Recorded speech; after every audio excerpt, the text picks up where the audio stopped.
Hello, this is Mrs. Pullen for Algebra 2, Lesson 2.01, and in this video I'm going to go over the skill of adding radicals. So let's look at problem number 10, and I noticed that the radicand is not the same for both terms, so term 1 and term 2, and so the first thing I need to do is see what I can do to simplify the radicals. Well, the first term, there's nothing I can do to simplify it, so I'm just going to rewrite it. For the second term, I noticed that 54 potentially contains a perfect square, and x to the fifth certainly can be simplified.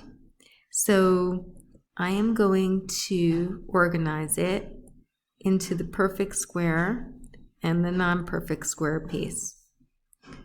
I know that 54, it can be factored into 9 and 6. And I know that x to the fifth can be rewritten as x to the fourth times x. Remember, x to the fourth times x to the first is equal to x to the 4 plus 1, which is equal to x to the fifth. So x to the fourth would be the highest perfect square in x to the fifth. I now can simplify this to 4x squared, square root of 6x, plus 3, the square root of 9 is 3, the square root of x to the fourth is x squared, square root of 6x. This becomes, on the next line I could rewrite that as 4x squared, square root of 6x, plus 3 times 3 is 9, x squared, square root of 6x.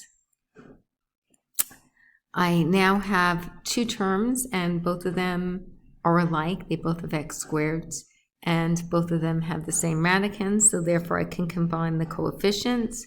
9 plus 4 is 13, x squared, square root of 6x, and that's the answer to this example.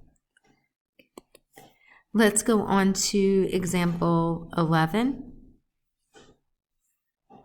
I have two terms, and again, the variable is not the same, so I can't combine them, and the radicand is not the same. So that's an indication that you need to simplify, and in this problem, I have to simplify both terms. So I'm going to rewrite the variable that's out to the right of the first term, and I'm going to break square root of 200x cubed up into the perfect square and non-perfect square. Well, I know 200 can be broken down into 100 and 2, 100 being the highest perfect square.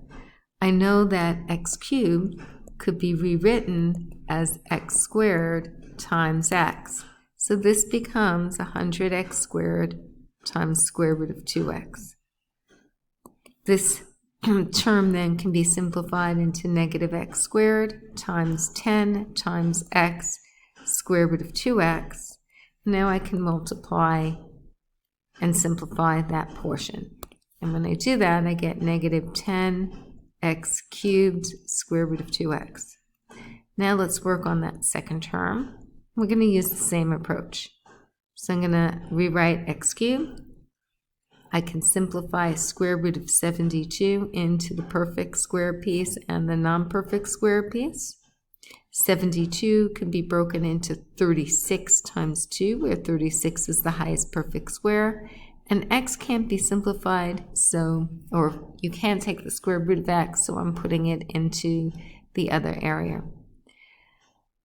So square root of 36 could be rewritten as 6. And then square root of 2x can't be simplified. So we just rewrite x cubed times 6 into a more conventional form of 6x cubed square root of 2x. Oh, I lost the x here. That was, thankfully, I noticed.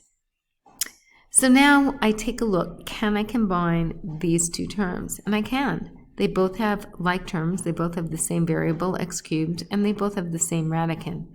So now I can add the 6x cubed minus the 10x cubed. Just be careful of your sign. So this is negative 4x cubed square root of 2x, and that's the answer.